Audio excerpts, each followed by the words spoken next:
안녕하세요. 좀 오랜만이죠? 예, 좀 바빠가지고. 예, 죄송합니다. 일단 오늘부터 솔리드 부분에 대해서 강좌를 좀 진행을 해보도록 할게요.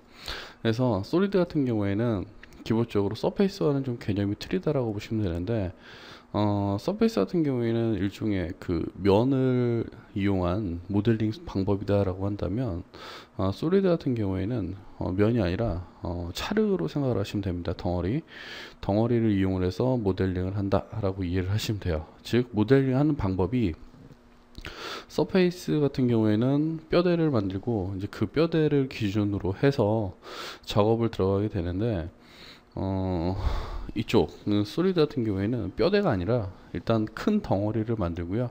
그 다음에 그 덩어리를 이렇게 잘라가면서 만든다라고 보시면 됩니다. 즉 모델링을 하실 때 되게 좀 간편하고 빠르게 할 수 있는 대신에 단점은 한번 잘라버리는 객체 같은 경우에는 뒤로 복구를 시키기가 좀 많이 어렵습니다. 그래서 모델링을 하실 경우에도 좀 이제 주의 깊게 하셔야 되는 그런 게 있습니다. 그리고 그 다음에 제가 일단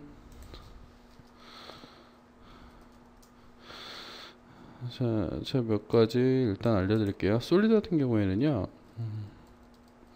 자, 솔리드 모델링을 하기 위해서는 제 1번 조건이 닫힌 객체만 가능합니다.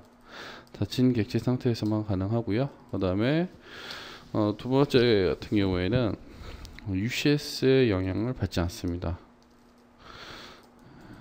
이제 물론 경우에 따라서 뭐 이렇게 곡면 같은 거를 모델링 할 경우에는 UCS를 따라가긴 하는데 그 외에는 영향을 받지 않습니다. 그리고 세 번째는 레이어의 영향도 받지 않습니다. 레이어가 필요가 없습니다. 이게 무슨 말이냐면 모델링이 보통 2D 도면이나 3D 작업을 많이 들어가면 서페이스나 2D 같은 경우에는 모델링 할 때 레이어가 굉장히 많이 필요한 요건 중에 하나인데, 솔리드 같은 경우에는 레이어가 필요가 없습니다. 왜냐면 서로 다른 두 개의 객체를 만약에 합쳐버렸다 이럴 경우에는 레이어 자체가 깨집니다. 그래서 레이어가 필요가 없습니다. 잡을 필요가. 단 이제 그 모델링이 완료된 형태에서는 필요할 수도 있겠죠. 자, 그 다음에 오토데스크라고 우리가 얘기를 많이 하죠. 오토데스크 제품군 간의 호환성이 좋다. 성이 우수하다. 이게 이제 짚고 넘어가야 될 부분이 있는데, 이제 뭐 레빗이라든지 뭐 카티아, 인벤터 같은 여러 가지 소프트웨어가 있습니다. 근데 캐드 같은 경우에는 보통 가장 기본적인 툴로 생각들을 많이 하시죠. 근데 캐드만 가지고도 웬만큼 이제 그 만들어낼 수가 있어요. 좀 방법이 좀 어려워서 그러지. 근데 캐드로는 3D가 안 된다 라는 거는 좀 말이 안 되고요. 특히 레빗 같은 이런 빔 툴하고 호환될 때에는 오토캐드가 가장 막강합니다. 그러니까 오토캐드로 모델링이 안 된다라는 거는 좀 제가 제 입장에서는 좀 납득이 안 되고요. 이게 뭐 비정형 모델링 같은 경우에 좀 어렵죠. 그런 이제 노하우가 많이 필요한 거고요. 자, 요렇게 네 가지 정도가 있고요. 장점은 솔리드의 모델링의 장점은 간단합니다. 비교적 되게 간단하고요. 그 다음에 두 번째는 뭐라고 이걸 표현해야 될까요? 편집성이 우수하다. 편집성이 우수하고요. 그 다음에 세 번째로는 도면화, 즉 문서화라고 우리가 얘기를 하는데, 문서화 과정이 쉽습니다. 그 다음에 단점은 1번이 무겁습니다. 같은 만약에 부피의 객체를 모델링을 한다 그러면요, 서페이스 같은 경우에는 겉에 면만 모델링이 되기 때문에 그러니까 종이로 이렇게 모델을 만들어 놓은 거라고 보시면 되는데, 솔리드 같은 경우에는 얘를 다 잘라서 만드는 거기 때문에 즉 부피가 실제로 적용이 되는 겁니다. 실제 무게로 부피가 하기 때문에 컴퓨터 사양을 좀 많이 타는 그런 단점이 있고요. 그 다음에 편집에서의 약간 불편함도 있습니다. 그러니까 위에 편집성이 우수하다라는 거는 무언가를 만들 때, 근데 밑에 있는 편집이 어렵다라는 거는 만들어 놓고 나중에 재편집을 해야 될 때, 이럴 때는 조금 어려운 부분이 있습니다. 세 번째는 뭐 한 두 가지 정도가 되겠네요. 그래서 요번 시간에는 어떻게 솔리드가 솔리드 객체의 조건이 어떤 게 있는지 제가 한번 알아보는 시간을 한번 갖도록 할게요.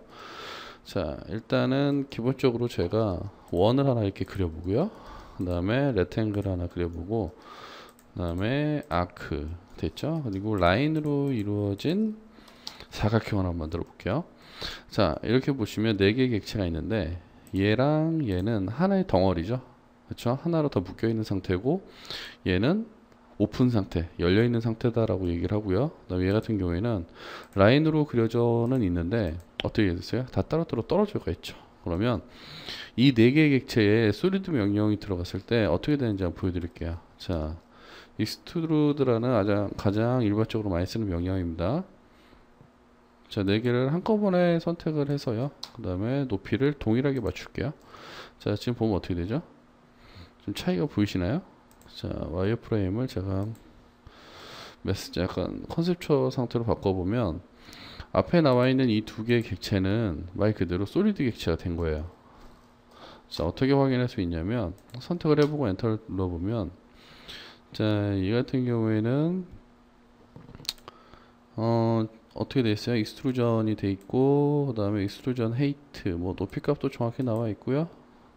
뭐 여러 가지 값이 나와 있죠. 얘 같은 경우에는 그리고 부피라든지 최적을 구할 수도 있어요.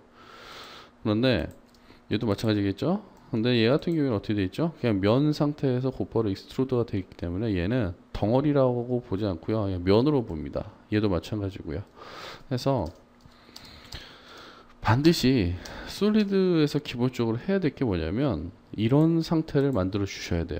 즉 이렇게 하나씩 하나씩 분리되어 있는 경우에는 어떻게 하시면 되죠? pEdit에서 조인 기능을 이용해서 얘를 이렇게 하나로 묶어 버리시면 되겠죠. 그러면 얘는 어떻게 돼요? 이제 얘 진정한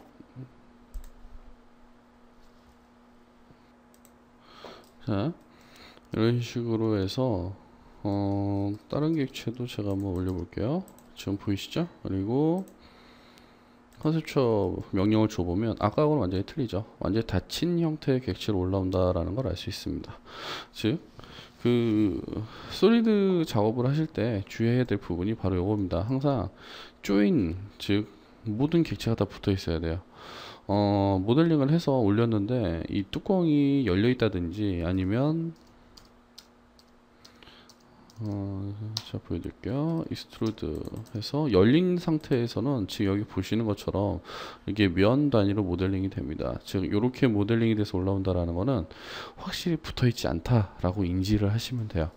그래서 솔리드 같은 경우에는 항상 모델링을 하실 때 어떻게 하셔야 된다? 항상 붙어 있는 상태로 모델링이 돼야 됩니다. 자, 그러면 이제 UCS에 대해서 한번 잠깐 해볼게요. 자, 우리가 그 UCS 명령을 하실 때 UCS에서 3포인트 원점 x y 하시고 나서 여기서 또 뭐 원 그리고 다시 익스트루드해서 뭐 이렇게 만드셨겠죠?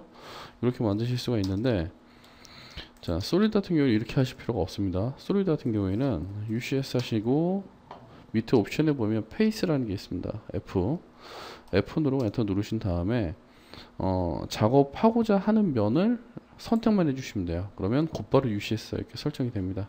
굉장히 좋은 기능이죠, 그렇죠? 이렇게 해서 작업을 하면 되기 때문에 UCS는 오히려 잡기가 편합니다.